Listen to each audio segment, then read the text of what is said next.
ಪೆಹಲ್ಗಾಮ್ ದಾಳಿಗೆ ಪ್ರತೀಕಾರವಾಗಿ ಭಾರತ ನಡೆಸಿದಂತಹ ಆಪರೇಷನ್ ಸಿಂಧೂರ, ಇದರ ಪರಿಣಾಮಗಳು ಆಪರೇಷನ್ ಸಿಂಧೂರದ ನಂತರ ಗೊತ್ತಾಗ್ತಾ ಇದೆ. ಪಾಕಿಸ್ತಾನಕ್ಕೆ ಯಾವ ಪರಿಪ್ರಮಾಣದಲ್ಲಿ ಭಾರತ ಏಟು ಕೊಟ್ಟಿದೆ ಅಂತಂದರೆ, ಕೊನೆಗೆ ಶಾಂತಿ ಮಾತುಕತೆಗೆ ನಾವು ಸಿದ್ಧ ಅನ್ನುವ ಹಂತಕ್ಕೆ ಪಾಕಿಸ್ತಾನ ಬಂದಿದೆ.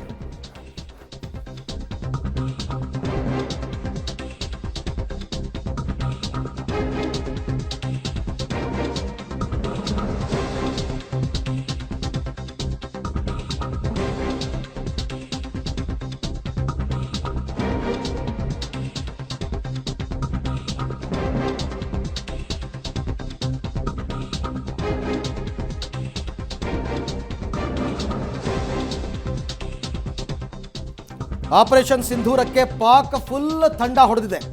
ಭಾರತದ ಏರ್ ಸ್ಟ್ರೈಕ್ಗೆ ಪಾಕ್ನ ಏರ್ ಬೇಸ್ಗಳೆಲ್ಲ ಛಿದ್ರವಾಗಿದೆ. ಹೆಚ್ಚು ಕಡಿಮೆ 11 ಏರ್ ಬೇಸ್ ಅಂತ ಹೇಳ್ತಾ ಇದ್ದಾರೆ. ಭಾರತದ ಮುಂದೆ ಈಗ ಸದ್ಯಕ್ಕಂತೂ ಮಂಡಿಯೂರಿ ಕೂತಿದೆ ಪಾಕಿಸ್ತಾನ. ಬೇರೆ ದಾರಿನೇ ಇಲ್ಲ ಪಾಕಿಸ್ತಾನಕ್ಕೆ. 108 ಸಮಸ್ಯೆಗಳಿದೆ ಅಲ್ಲಿ. ಹಾಗಾಗಿ ಭಾರತ ಕೊಟ್ಟ ಏಟಿಗೆ ಈಗ ಟ್ರ್ಯಾಕ್ಗೆ ಬಂದಿದ್ದಾರೆ ಪಾಕ್ ಪ್ರಧಾನಿ ಶಹಬಾಜ್ ಶರೀಫ್. ನಾವು ಶಾಂತಿ ಮಾತುಕತೆಗೆ ಸಿದ್ಧ ಅಂತ ಪಾಕ್ ಪ್ರಧಾನಿ ಒಂದು ಸಂದೇಶವನ್ನು ಕಳಿಸಿದ್ದಾರೆ. ಅಂದರೆ ಭಾರತದ ಕೈಯಲ್ಲಿ ಸೋಲು ಅನುಭವಿಸಿದ ಬಳಿಕ ಈಗ ಶಾಂತಿ ಮಾತುಕತೆ. ಸಾಮಾನ್ಯ ಎರಡು ರಾಷ್ಟ್ರಗಳ ನಡುವಣ ಯುದ್ಧ ಅಂದಾಗ ಹೀಗೆ ಆಗೋದು.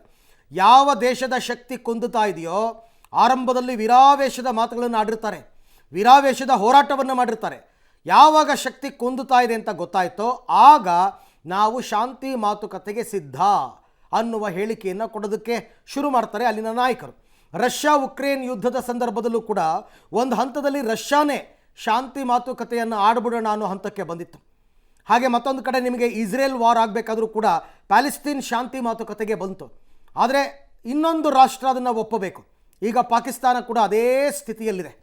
ಯಾಕೆಂದರೆ ಅವ್ರಿಗಾಗಿರ್ತಕ್ಕಂಥ ನಷ್ಟ ಇದೆಯಲ್ಲ, ಸೇನಾ ವಲಯದ ಆರ್ಥಿಕ ನಷ್ಟ, ಆ ಆರ್ಥಿಕ ನಷ್ಟವನ್ನು ಭರಿಸಿಕೊಳ್ಳುವ ಶಕ್ತಿ ಅವರಲ್ಲಿ ಇಲ್ಲ. ಇವಾಗೇನೋ IMF ಅವರು ಸ್ವಲ್ಪ ಸಾಲ ಕೊಟ್ಟಿರೋದ್ರಿಂದ ಬಾಲ ಬಿಚ್ಚಿದವ್ರಂಗೆ ಆಡ್ತಾ ಇದ್ದಾರೆ. ಬಟ್ ಇವರು ಗುಳ್ಳೆ ನರಿ ಜನ. ಇವರು ಶಾಂತಿ ಮಾತುಕತೆ ಅಂದ್ಬಿಟ್ಟು ಈ ಕಡೆ ಶಾಂತಿ ಮಾತುಕತೆ ನಡೆಸ್ತಾ ಇರ್ತಾರೆ, ಅಲ್ಲಿ ಗಡಿಯಲ್ಲಿ ಅವರು ಕದನ ವಿರಾಮ ಉಲ್ಲಂಘನೆ ಮಾಡಿ ಶೆಲ್ ದಾಳಿ ಮಾಡ್ತಾರೆ. ಅಂಥ ದುಷ್ಟ ರಾಷ್ಟ್ರ ಈ ಪಾಕಿಸ್ತಾನ. ಯಾವ ಕಾರಣಕ್ಕೂ ಇವ್ರನ್ನ ನಂಬಲೇಬಾರ್ದು. ಆರಂಭದಲ್ಲಿ ಯುದ್ಧ ವಿರಾಮ ಆರಂಭ ಆದಾಗ ಯುದ್ಧ ವಿರಾಮ ಅನೌನ್ಸ್ ಆದ ದಿವಸನೇ ರಾತ್ರಿ ಅವರು ಶೆಲ್ ದಾಳಿ ಮಾಡಿದರು, ರಾತ್ರಿ ಎಲ್ಲ. ಹಾಗಾಗಿ ಅವ್ರನ್ನ ನಂಬಕ್ಕಾಗಲ್ಲ. ಹಂಗನ್ಬಿಟ್ಟು ಭಾರತ ಕೂಡ ಹೋಗ್ಬಿಟ್ಟು ಶಾಂತಿ ಮಾತುಕತೆಗೇನು ಕೂತ್ಕೊಳ್ಳಲ್ಲ. ನೀವು ಉಗ್ರವಾದವನ್ನು ನಿಲ್ಲಿಸಿದರೆ ಮಾತ್ರ ಶಾಂತಿ ಮಾತುಕತೆ ಅಂತ ಈಗಲ್ಲ, 15 ವರ್ಷದಿಂದ ಹೇಳ್ಕೊಂಬರ್ತಾ ಇದ್ದಾರೆ. ಅಲ್ಲಿ ತನಕ ನಿಮ್ಮ ಜೊತೆ ಯಾವ ಮಾತುಕತೆನೂ ಇಲ್ಲ. ಹೆಂಗೆ ಸಾಧ್ಯ ಮಾತುಕತೆ ಆಡೋದಕ್ಕೆ? ಒಂದು ಕಡೆ ಉಗ್ರವಾದವನ್ನು ಪೋಷಣೆ ಮಾಡ್ತೀರಾ, ಭಯೋತ್ಪಾದಕರನ್ನು ತಯಾರಿ ಮಾಡಿ ಮಾಡಿ ಮಾಡಿ ಗಡಿ ನುಸುಳಿಸ್ತೀರಾ, ಮತ್ತೊಂದು ಕಡೆ ಶಾಂತಿ ಮಾತುಕತೆ ಅಂತೀರಾ. ಹೆಂಗೆ ಸಾಧ್ಯ? ಶಾಂತಿ ಮತ್ತು ಭಯೋತ್ಪಾದನೆ ಎರಡೂ ಒಟ್ಟೊಟ್ಟಿಗೆ ಹೋಗೋದಕ್ಕೆ ಸಾಧ್ಯನೇ ಇಲ್ಲ ಅಂತ ಪ್ರಧಾನಿ ಮೋದಿಯವರು ಒಂದು ಹೇಳಿಕೆ ಕೊಟ್ಟಿದ್ದಾರೆ.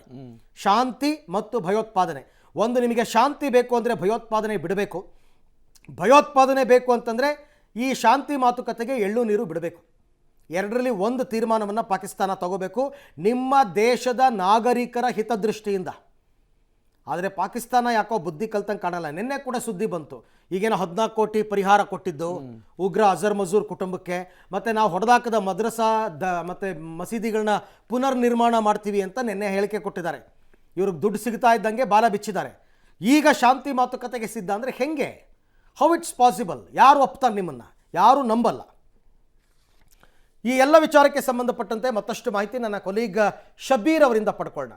ಶಬೀರ್, ಒಂದು ಕಡೆ ಉಗ್ರ ಕುಟುಂಬಗಳಿಗೆ ಪರಿಹಾರವನ್ನು ಪಾಕಿಸ್ತಾನ ಘೋಷಣೆ ಮಾಡುತ್ತೆ, ಮತ್ತೊಂದು ಕಡೆ ನಾವು ಹೊಡೆದುರುಳಿಸಿದ ಕಟ್ಟಡಗಳ ನವೀಕರಣ ಮಾಡ್ತೀವಿ ಅಂತ ಹೋಗ್ತಾರೆ, ಇನ್ನೊಂದು ಕಡೆ ಶಾಂತಿ ಮಾತುಕತೆಗೆ ಸಿದ್ಧ ಅಂತಾರೆ.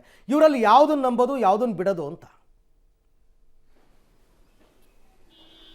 ಅರವಿಂದ್, ಪಾಕಿಸ್ತಾನದ ಡಬಲ್ ಸ್ಟ್ಯಾಂಡ್ ಇಲ್ಲಿ ಬಹಳ ಸ್ಪಷ್ಟವಾಗಿ ಕಾಣಿಸ್ತಾ ಇದೆ. ಒಂದು ಕಡೆಗೆ ಭಯೋತ್ಪಾದನೆಯೂ ಬೇಕು, ಮತ್ತೊಂದು ಕಡೆ ಶಾಂತಿಯೂ ಬೇಕು ಅನ್ನುವಂಥ ನಿಟ್ಟಿನಲ್ಲಿ ಪ್ರಯತ್ನಗಳನ್ನ ಮಾಡ್ತಾ ಇರುವಂಥದ್ದು. ಭಾರತ ಬ್ಯಾಕ್ ಟು ಬ್ಯಾಕ್ ದಾಳಿಗಳನ್ನ ಮಾಡಿದ ಬಳಿಕ ಬಹಳ ದೊಡ್ಡ ಹೊಡೆತವನ್ನ ಈಗ ಪಾಕಿಸ್ತಾನ ತಿಂದಿರುವಂಥದ್ದು.